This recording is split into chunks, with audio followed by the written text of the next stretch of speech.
இறைவா சேனல் நேயர்கள் அனைவருக்கும் இனிய நல்வாழ்த்துக்கள். விருச்சிக ராசிக்காரர்கள் கொடுத்து வைத்தவர்கள். என்னங்கய்யா, ஆகஸ்ட் மாதம் 2ஆம் தேதி மாதம் ஆரம்பித்த 2ஆம் தேதியே 8ல் போய் செவ்வாய் மறையிறாரே, எப்படி நீங்கள் கொடுத்து வச்சவர்னு சொல்கிறீங்க? 6ஆம் அதிபதியாக இருக்கக்கூடிய செவ்வாய் 8ல் மறைவது விபரீத ராஜயோகம். எதிர்பாராத பணலாபம், எதிர்பாராத அதிர்ஷ்டம்லாம் இந்த மாதம் முழுக்க விருச்சிக ராசிக்காரர்களுக்கு கிடைக்க போகுது. ஏற்கனவே ரொம்ப கஷ்டப்பட்டுக்கிட்டு இருந்த விருச்சிக ராசிக்காரர்கள் எல்லாருமே ஒரு 2 மாதமாக லேசாக நல்லா இருக்கிற மாதிரி ஃபீல் பண்ணியிருப்பீங்க. ஜூலை மாதம் உண்மையிலே உங்களுக்கு ஓரளவுக்கு நல்லா தான் இருந்தது. 90% விருச்சிக ராசிக்காரர்களுக்கு. எல்லாத்துலேயுமே ஒரு 10% பேருக்கு ஏதாவது கொஞ்சம் அடிபடும். ஆமாங்க, பெரும்பாலும் நான் நல்லா இருக்கிறேன். கமெண்ட்டை கூட கீழே பாருங்கள். ஆமாங்க, ஏதோ கொஞ்சம் நடந்ததுங்கன்னு தான் சொல்லுவீங்க. அதுலேயும் ஒருத்தர் 2 பேர் ஒன்றும் நடக்கலைங்க, ஏற்கனவே இருந்ததை விட மோசமாகிக்கிட்டு தாங்க போகுதுன்னு சொல்லுவீங்க.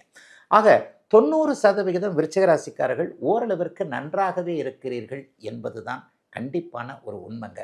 அந்த உண்மையை நீட்டிக்கக்கூடிய அளவிற்கு எதிர்பாராத அதிர்ஷ்டம், ஷேர் மார்க்கெட்டில் ஏதாவது ஒன்று நடக்கிறது, சோஷியல் மீடியாவில் கொஞ்சம் ஓரளவுக்கு நல்ல விதமாகவே சம்பாதிக்கக்கூடிய தன்மைகள். இதில் அதாவது புகழ் பெற வேண்டும் என்ற எண்ணத்தில் இருப்பவர்களுக்கு 11ஆம் இடத்துல சுக்கிரன் நீச்சமாக ஆகின்ற காரணத்தினாலும், 3ஆம் இடம் குருவின் பார்வையில் வலிமையாக இருக்கின்ற காரணத்தினாலும் ஆஃபீஸில் நல்ல பேர், சோஷியல் மீடியாவில் நல்ல பேர், நல்ல வாய்ப்புகள் கிடைப்பது. கலைத்துறையில் பெரிய அளவில் சினிமா நடிகன் ஆகணும், டான்ஸர் ஆகணும், எழுதணும், பாடணும், பேசணும், இந்த மாதிரியான அமைப்புகளில் எண்ணங்கள் இருக்கக்கூடியவர்கள் எல்லாருக்குமே அதற்கான வாய்ப்புகள் தேடிப்போனால் கூட வாய்ப்புகள் கிடைக்கலாமல் இருந்தவங்களுக்கு தேடி வந்து வாய்ப்புகள் கிடைத்து அந்த வாய்ப்புகளை நீங்கள் நல்லபடியாக உபயோகப்படுத்தி கொள்ளக்கூடிய அருமையான நல்ல மாதமாக இந்த மாதம் அமைஞ்சிருக்குங்க. பிள்ளைகளை பற்றினா கவலைகள் போகுங்க. அடுத்த மாதம் ஆவணி மாதமே பிள்ளைகளுக்கு ஏதாவது ஒரு நல்லவைகள் நடக்கக்கூடிய அமைப்புகள் கண்டிப்பாக உண்டு. என்ன நல்லவைகள்?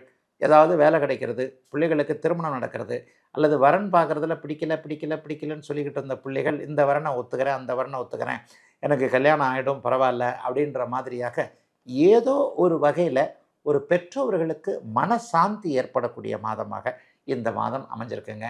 இளைஞர்களுக்கு அதிர்ஷ்டம் செயல்படக்கூடிய மாதமாக இந்த மாதம் கண்டிப்பாக அமையும். சிலருக்கு மேற்கு திசை லாபங்கள் இருக்கக்கூடிய தன்மைகள் உண்டு. மேற்கு திசையில் ஏற்றுமதி இறக்குமதி தொழில் பண்ணக்கூடியவர்கள், இப்போ இந்த யுத்த காலத்தில் தொழிலே போச்சேங்க, அப்படியாச்சு இப்படியாச்சுன்னு நினைக்கிறவங்களுக்கெல்லாம் இந்த மாதம் ஒரு நல்ல மாற்றம் வரும். வியாபார பெருமக்களாக இருக்கலாம், விவசாய பெருமக்களாக இருக்கலாம், தொழில் பண்ணுற பெருமக்களாக இருக்கலாம், எல்லாருக்குமே ஒரு நல்ல முன்னேற்றம். உச்சகுரு ராசியை பார்க்கின்ற காரணத்தினால், ராசிநாதன் விபரீத ராஜயோகம் என்கின்ற அருமையான ஒரு அமைப்பில் இருக்கின்ற காரணத்தினால் மிகப்பெரிய முன்னேற்றங்கள் இப்போது உண்டுங்க. அரசு ஊழியர்களுக்கு இது அட்டகாசமான மாதம். அரசு ஊழியர்களுக்கு அதிகாரம் அப்படியே நல்ல விதமாக கிடைக்கக்கூடிய அமைப்பு. இதர வருமானங்கள்னு சொல்லப்படக்கூடிய சில வேறு மாதிரியான வருமானங்கள்லாம் இப்போது விருச்சிக ராசிக்காரர்களுக்கு வரும். கண்டிப்பாக பெரிய அளவில் கஷ்ட நஷ்டங்கள் இருக்காது. எதிலும் ஒரு நன்மைகள், சந்தோஷங்கள் அதிகம் இருக்கக்கூடிய மாதமாகவே அமைஞ்சிருக்குங்க. விருச்சிக ராசிக்காரர்கள் எல்லோருக்கும் வயதிற்கு ஏற்றார் போல் இந்த மாதம். ஐயா, இந்த வருஷம் பிறந்ததுலேருந்தே அப்படி ஒன்றும் பெருசாக சொல்லிக்கிற மாதிரி இல்லை. ஏதோ ஓரளவுக்கு நல்லதாக தான் நடந்திருக்கு.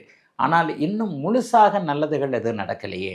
ஜூன் மாதம் 2ஆம் தேதி குரு பயிற்சி வரும்போது கொஞ்சம் நல்ல பலன்கள்னு எல்லா ஜோதிடர்களுமே சொன்னாங்க. ஆனால் கண்ணுக்கு எட்டிய தூரம் வரை ஒளி என்பதை காணவே இல்லையே, பணம் என்பதை காணவே இல்லையே, வாழ்க்கை சுகமாக இல்லையே, இப்படிப்பட்டவங்க ஒரு பக்கம். ஆனால் எவ்வளவோ கஷ்டப்பட்டேன், இப்போ கொஞ்சம் பரவாயில்ல அப்படின்றவங்க ஒரு பக்கம்.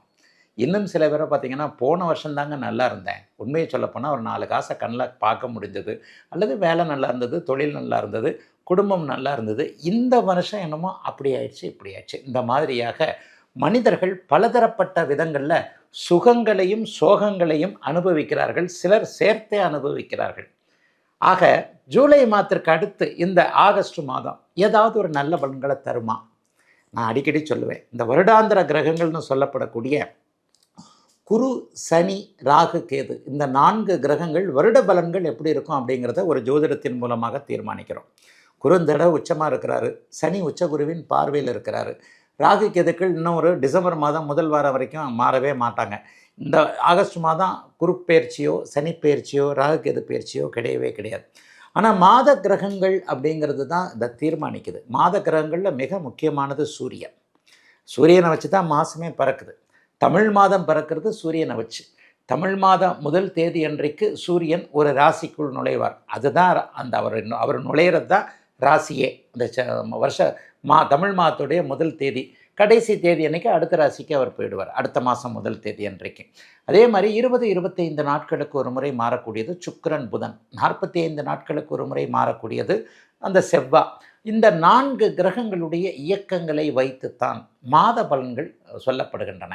ஐயா, ஆகஸ்ட் மாதம் ஏதாவது இந்த மாதத்தில் இந்த சுக்கிரன், செவ்வாய், புதன், சூரியன் இவைகளில் விசேஷமாக ஏதாவது இருக்குதா அப்படின்னு பார்த்தா, ஆமாங்க இருக்குதுங்க.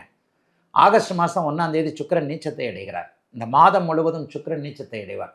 சுக்கிரன் நீச்சத்தை அடையக்கூடியது ரிஷப, துலாம் லக்னக்கார ராசிக்காரர்களுக்கு லேசாக கொஞ்சம் ஒரு மாதிரி எறும்பு கடிக்கிற மாதிரி இருக்குன்னுவாங்கள்ல, அந்த மாதிரி ஒரு சின்ன சின்ன நெகட்டிவான அமைப்புகளை, எண்ணங்களை, சில தடைகளை, தாமதங்களை கொடுத்தே தீரும். ஏன்னா உங்களுக்கு ராசிநாதன் அவர் தான், ரிஷப துலாம் ராசிக்காரர்களுக்கு. ஆக மாதம் முழுவதும் சுக்கிரன் நீச்சம் என்கின்ற ஒரு அமைப்பில் இருக்கிறார். இதனை எடுத்து பார்த்தீங்கன்னா, ஆகஸ்ட் மாதம் 2ஆம் தேதியே இப்போது இருக்கக்கூடிய ரிஷப வீட்டிலிருந்து, சுக்கிரனுடைய வீட்டிலிருந்து புதனுடைய வீட்டிற்கு, மிதுன வீட்டிற்கு செவ்வாய் மாறுகிறார். தன்னுடைய ஒரு வீட்டிற்கு 3ஆம் இடத்துலையும், ஒரு வீட்டிற்கு 8ஆம் இடத்துலையும் மாறுகிறார்.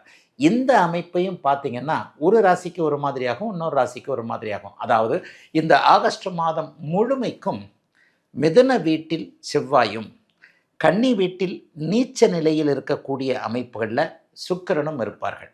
இதனையடுத்து ஆகஸ்ட் மாதம் முதல் வாரம் 5ஆம் தேதியோ 6ஆம் தேதியோ நினைக்கிறேன், புதன் இப்போது இருக்கக்கூடிய ஆட்சி நிலையிலிருந்து கடகத்திற்கு மாறி குருவோடு சேருகிறார். இது ஒரு மிகப்பெரிய யோகம். புதன் சுபத்துவத்தை அடைகிறார். புதன் சுபத்துவத்தை அடைஞ்சாலே புத்திசாலிகளாக இருக்கக்கூடியவர்கள், கவிஞர்கள், எழுத்தாளர்கள், கணக்கு வழக்கு, அக்கௌண்ட்டு, கம்ப்யூட்டர்னு சொல்லப்படக்கூடிய சாஃப்ட்வேர் இன்ஜினியர்கள் அல்லது ஜோதிடர்கள், எங்களையும் சேர்த்தான் சொல்லுவேன். புதன் சுபத்துவமான ஜோசியர்கள் கூட வருமானம் வரத்தாங்க செய்யும். ஒரு கிட்டத்தட்ட 1 மாத அளவிற்கு புதனும் குருவும் கடகத்திலேயே சேர்ந்திருக்கக்கூடிய தன்மை புதனுடைய தொழில்கள்னு சொல்லப்படக்கூடிய அறிவு சார்ந்த தொழில் அமைப்புகளில் புத்தியை, மூளையை வச்சு பிழைக்கக்கூடிய அமைப்புகளில் இருக்கக்கூடியவர்களுக்கு மிகப்பெரிய நல்ல முன்னேற்றங்கள் கண்டிப்பாக இருக்கும். ஆகவே அதுவும் ஒரு பெரிய நன்மைகளை கொடுக்கக்கூடிய ஒன்று தான். ஆகவே புதன் சுபத்துவமாக இருக்கிறார். அதனை அடுத்து பார்த்திங்கன்னா, சூரியன் எப்போவுமே ஒரு மாதத்தில், ஆங்கில மாதத்தில் ஒரு பெயர்ச்சி நடுப்பகுதியில் இருக்கும். தமிழ் மாதத்தை சொல்லிட்டேன், தமிழ் மாதம் ஒரே ராசியில் இருப்பார். இப்போ கடகத்தில் இருக்கக்கூடிய இந்த சூரியன் அந்த ஆகஸ்ட் மாதம் 15ஆம் தேதிக்கு பிறகு தன்னுடைய சிம்ம வீடுன்னு சொல்லப்படக்கூடிய தன்னுடைய வீட்டிலேயே ஆட்சியாக போவது என்பது அது ஒரு அடுத்த ஒரு மாதாந்திர பயிற்சியாக இருக்கக்கூடிய ஒரு நிகழ்வு. ஆக சூரிய பயிற்சி உண்டு, சுக்கிரன் நீச்சமாக இருக்கிறது உண்டு, தன்னுடைய வீட்டிற்கு 3-8 மறையக்கூடிய அமைப்பில் செவ்வாய் இருக்கிறார், புதன் கூடுதலான சுபத்துவத்தில் இருக்கிறார். ஆக மாதாந்திர கிரகங்களுடைய பெயர்ச்சிகள் பெரும்பாலும் நன்மையாக இருக்கக்கூடிய தன்மைகள் கண்டிப்பாக உண்டுங்க. பெரிய கஷ்டத்தை அனுபவிச்சுக்கிட்டு இருக்கிறாங்கன்னு சொல்கிறவங்களுக்கெல்லாம் ஆகஸ்ட் மாதத்தில் ஏதாவது ஒரு நல்ல மாற்றம் வந்தே தாங்க தீரும். வாழ்க்கை என்பதே ஒரு சக்கரங்க, வட்டங்க.